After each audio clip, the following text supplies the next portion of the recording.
Against open defecation. NEMA receives 103 Nigerian deportees from Turkey. Nollywood stars pay last respect as John Okafor, popularly known as Ibu, is laid to rest. China issues highest level alert for rainstorm. Trump calls for release of those arrested over January 6 attack. Now the news in detail.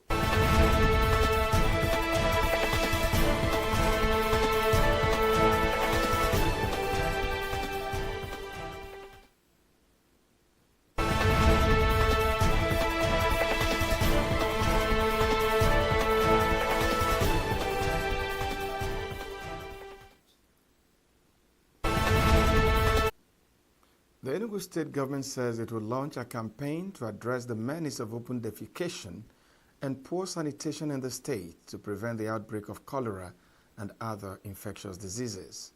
The State Commissioner for Environment and Climate Change, Professor Sam Ogu, said this during the commemoration of the 2024 National Environmental Sanitation Day in Enugu on Friday, with the theme Environmental Sanitation in the Era of Climate Change. Ugu said that the campaign would include a monthly sanitation to promote environmental cleanliness in the state, especially with the outbreak of cholera. He said that the state government would construct and put in use permanent sewage disposal sites and many other activities to ensure a clean and safe environment in Enugu. The commissioner said that the ministry had engaged in environmental conservation, protection of its diversity, urban beautification, and environmental health and safety. On climate change, he said that Nigeria's inability in the past to firmly put into action a plan for the people led to environmental degradation. The remains of the movie icon and comedian High Chief John Okafor, popularly called Mr. Ibu, have been laid to rest at his country hometown, Amore, in Kano West local government area of Enugu State. Signature TV correspondent Ebenezer Odo reports that the burial ceremony was like a carnival of a sort. The funeral ceremony of the legendary actor and comedian took place at the Methodist Field, Ekeuku Eziokwe, Amore, Nkanu West local government area of Enugu State, where family, friends, and Nollywood actors, as well as numerous sympathizers from the neighboring towns and villages, turned out in what could best be described as a carnival to bid Mr. Ibu farewell. Among the notable dignitaries that graced the occasion was the Labour Party presidential candidate in the 2023 presidential election, Peter Obi, the senator representing Enugu East Senatorial District, Senator Kelvin Chukwu, a large turnout of party chieftains, movie actors, clergymen, chiefs, including the traditional ruler of Eziokwe Amore, Igwe Onwe. In his sermon that preceded the deceased burial and reception, which took place at the field, Anglican priest and vicar in charge of late Mr. Ibu's home church, Venerable Christian Nweke, said that those who slept in the Lord, as well as those they left behind, are happy. Venerable Nweke said that Mr. Ibu's death reminds us that the world is not our home. The people who die in the Lord are happy because death is not their end. And those who they left behind, who mourn their departure, are happy knowing where they have gone. The Labour Party presidential candidate in the 2023 presidential election, Peter Obi, said that he was around to sympathize with the family of the late movie star and comedian for his various contributions to mankind. The family and the general public will miss him for his contribution in our lives. Because anybody that contributes in building a better society and making the society peaceful will always be missed. Some movie actors and indigenes of the area interviewed recalled his invaluable contribution to movie industry and humanity. I'm here to lend my support, my personality, and show my sympathy for his passing. That's why I'm here in Amore. So we pray for him and his family. And to those of us that are alive, because one day we will be like this. That is the basic truth. His death was a big shock to me. Today we have come to pay him a special respect. Lay him to rest.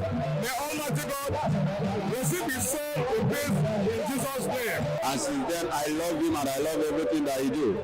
So that's why we have brought ourselves today to join the congregation to pay him the last respect.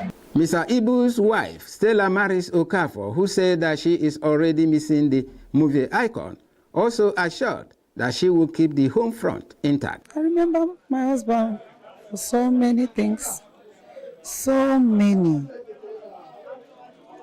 The playfulness, the way he relates to me, the way he calls me and say, Mama, first class, make food for me, I am coming back with my friends. You know, the way he will call me and ask me, Ibres, first class, which people are playing ball today? The way we narrate football, me and my husband, you know, because of him, we named my daughter Chelsea. Late Mr. Ibu was a man of many parts before venturing into film movie acting in the Nollywood industry, where he acted in over 200 movies. He had also successfully gathered moss as a hairstylist, photographer, boxer, football coach, musician, and character. The legendary actor slept in the Lord on 2nd March 2024 at the age of 63 following protracted illness that resulted in the amputation of his leg and his subsequent heart attack. He died at the Evercare Hospital, Lagos. In Amori, Ebenezer Odo, Signature TV News. Joining me now to talk about the late actor and comedian Ibu and the tourism gains for what Nollywood is doing in Nigeria is former Commissioner for Tourism and Culture in Enugu State, Ozo Joe Mamelo. Ozo Mamelo, you're welcome. Thank you. Let's start by asking you, how would you describe his art? Mr. Ibu, may his soul rest in perfect peace, is quite a comic character and one of the indigenous artists that, especially in the Nollywood industry and the creative industry. He has contributed a lot, actually, to the Nollywood world. And we know that Nollywood actually is just what I can call the face of tourism in the state. We've tried to create a tourism village in this state, and he was one of the first people we spoke to about that. And I'm happy that Enugu state government, during their award night, recognized him and gave him an award because of his contribution to the tourism and the creative world. He's very unlucky because he's naturally talented. His manner of jokes and the way he cracks in, is something that is a beautiful flow. So he's not like he's trying to force comedy. He is just a comedian in everything he does. I remember one episode we met him at Nickel Lake. He was on his knickers and carrying a sack containing some cartridges. So I told him, this one you are just walking around here and looking at it. He said, yes, that somebody convinced him that he has a good voice and that he stupidly bought into that and went and did the music. And that when he listened to it, he found out that he made a mistake. Because not only the voice, everything about this cassette is not good, but he's asking us something. Are we going to let him stay with this thing without somebody, buying it off? That he's asking us, at least, for the little energy he has, and not about his voice, but about this. So in everything he does, there is comedy in it. So we really have lost somebody. When you look at his last days and what had happened, it got to a point where a GoFundMe, a fundraiser and all that. Do you think that as a country that we have really, really treated our icons fairly? Of course, I don't think so. Not only about Ibu, even in the sports industry. I know what happened to a lot of people that have meritoriously served the state, I know when even Christian Chukwu was sick, how he maneuvered in the same thing. Philanthropists have to put in money, to see that he gets out of his health problems.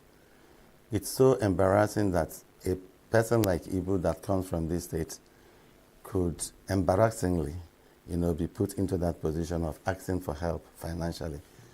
I mean, we should always look at their contributions to this state, especially in the tourism. Tourism is one other aspect of the state finances. A lot has happened through creation of Nollywood, for which he has played a very vital role. He has given this state a very good face because he is an indigenous of Enugu state. So when things like this happen, I mean that the state government, it is part of the human development that we should take care of them, and make sure that he does not have regrets over his contributions to the state. I felt really embarrassed that such a thing will happen, and there was not a very visible contribution of this state, to make sure that he has a very proper treatment, unless there are things that was done that we did not know. Okay, how can governments, and when I talk about government, federal government, state government, local government, how can governments tap into the tourism gold mine that Nollywood, comes with in Nigeria? I see that Enugu has all it takes to create a Nollywood village. We should have one. Because the Nollywood started here in Enugu. It is probably not having a very good framework for their own development, that they have to shift to neighboring states. I now know that Asaba, that is Delta State, is almost a hub, for filmmaking. It shouldn't be that. There are a lot of ecotourism sites that we have that is very, very good for filmmaking. We have like the Henneke Lake, where you have the caves, where you have the 6 pocket lakes, where you have the waterfalls, and the horticulture there is so nice, for making a lot of movies. But the thing, that what does a state do? You must have to create an environment that is healthy for that for tourism business. You have to give them that confidence that they are being wanted. And part of this, the first question you ask is that, how do you treat the people in the movie world? I believe during our own time we did a lot. We gave them, there was a night of award for people who have really done a lot of contribution to the tourism world. We gave those awards to people like Zaki Oji, Patient Ozokwo, Mr. Ibu, and Oge. I think Oge, I don't know her surname now. So it's a way of telling them that we appreciate them, and that we can run this business with them. So the state should not only concentrate on what we call conference tourism. That aspect of filmmaking and Nollywood is a very healthy aspect of tourism that can give a lot of finances to the states, and I think it should be encouraged. So the first and foremost is, what is it that they will need to make them to come over here? We have to know that. And the first thing is good environment. Last time they came here, there was a kidnapping incident that happened to one of their artists, I think somewhere in Kano East. And I don't know how they took it. But you see, issues of insecurity has really affected a lot. In some of the places that they might want to shoot, you must be able to guarantee them that they are secure there. So that is part of it. Insecurity, which I call national insecurity, is affecting a lot, especially into the tourism industry and creative world. Thank you, Ozo Joe Mamel, former Commissioner for Tourism and Culture, Enugu State. Thank you. The government of Cross River State has described the state rating on child labor by the National Bureau of Statistics, NBS, as false and not a true reflection of what is happening in the state. The government demanded to know the parameters used by the NBS to carry out the research that rated Cross River #1 in the country involved in child labor with 67.4%. The State Commissioner for Information, Erasmus Ekbang, who made the demand, said Cross River remained the most child-friendly state in Nigeria. Ekbang explained that Cross River showed the value it placed on the rights of every child by being among the first states in the country to domesticate the child rights law. According to him, While the state have continued with sustained advocacy on the existence of the child rights law, they have not hesitated in prosecuting violators and offenders of the law. The NBS report indicates that over 24 million Nigerian children are involved in child labor, with 14.3 million of these children engaged in hazardous work as of 2022, when the last report was conducted. The police command in Rivers State is currently investigating an improvised explosive device IED detonation that occurred near Hotel Presidential in Port Harcourt on Tuesday, an official has said. The spokesperson of the command, SP Grace Iringe Koko, said in a statement in Port Harcourt on Saturday that one male suspect had been apprehended. She urged residents to remain calm as police detectives were actively pursuing leads to identify the sponsors and perpetrators behind the explosion. Iringe Koko affirmed that security measures had been heightened to guarantee the safety of both residents and visitors within the state. While thanking the public for providing information that can assist the ongoing investigation, she urged anyone with information about suspicious objects to evacuate the area immediately and notify the nearest police station. The PPRO urged the public to cooperate with the law enforcement and report any suspicious activities related with the incident. The National Emergency Management Agency, NEMA, has received a total of 103 Nigerians deported from Turkey back to Nigeria. The deportees who arrived at Nnamdi Azikiwe International Airport, Abuja, on Friday through the pilgrims wing of the airport were received by the federal government officials led by NEMA. Addressing the returnees, the Director General NEMA, Zubeidu Umar, admonished them to accept their experience in good faith and be law-abiding. The DG NEMA, who was represented by the Director North Central Zone, Bashiru Gaga, assured them of federal government's concern over their plight. Umar announced that a token of financial support had been provided to assist in their transportation to their various locations. Other stakeholders that joined to receive the deportees were officials of the Nigerian Immigration Service, National Commission for Refugees, Migrant and Internally Displaced Persons, and National Agency for Prohibition of Trafficking in Persons. Others are the Federal Airport Authority of Nigeria, FAN, Nigerian Police Force, NPF, Nigeria Security and Defense Corps, NSCDC, and National Drug Law Enforcement Agency, NDLEA. The Miyetti Allah Cattle Breeders Association of Nigeria, MAGBAN, has emphasized the need for the protection and preservation of the institution of the Sultanate in the country. The national president of MAGBAN, Baba Othman Ngelzama, who made a call in a statement on Saturday in Abuja, said that the institution of the Sultanate, with dates over 200 years, should not be ridiculed by politicians who are supposed to be channeling their energy in promoting good governance.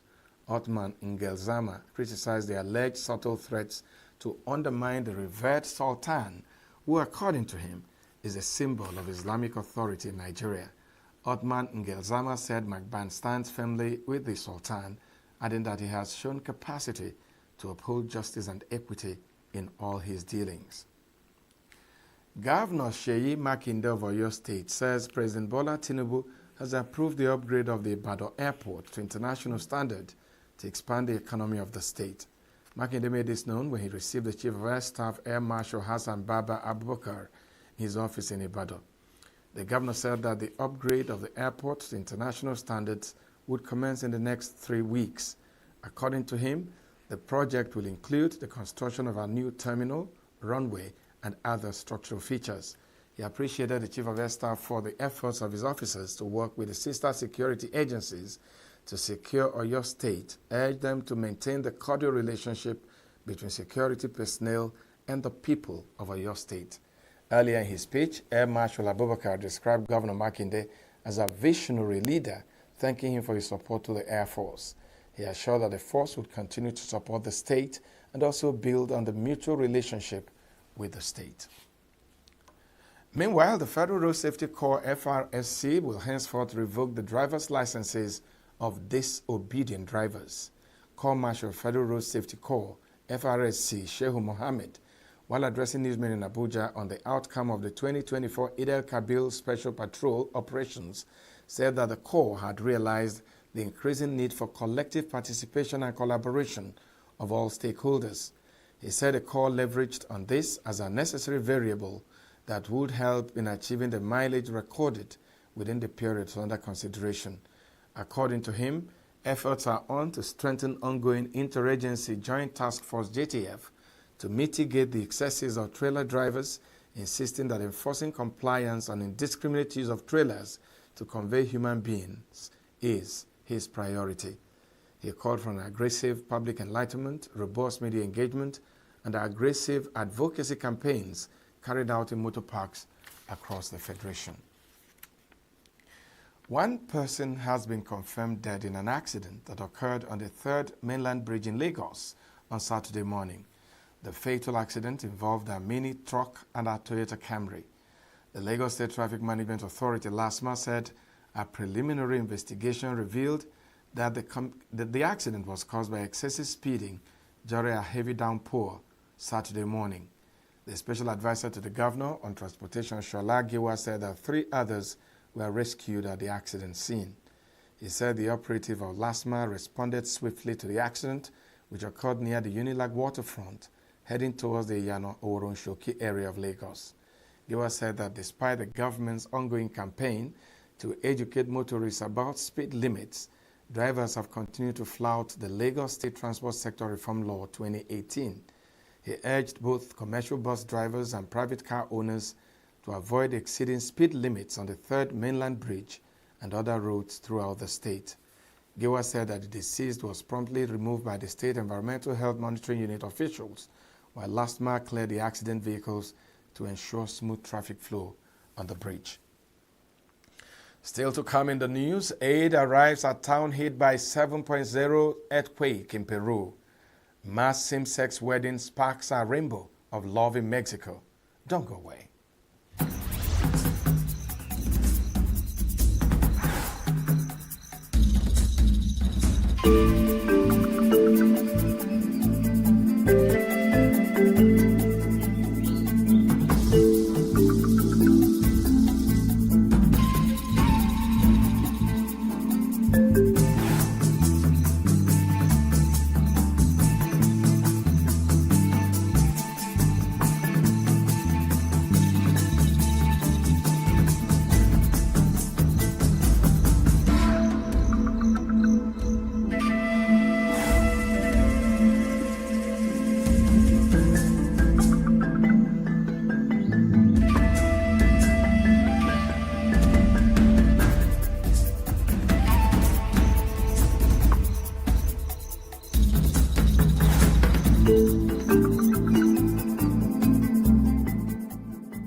You're still watching Signature TV News.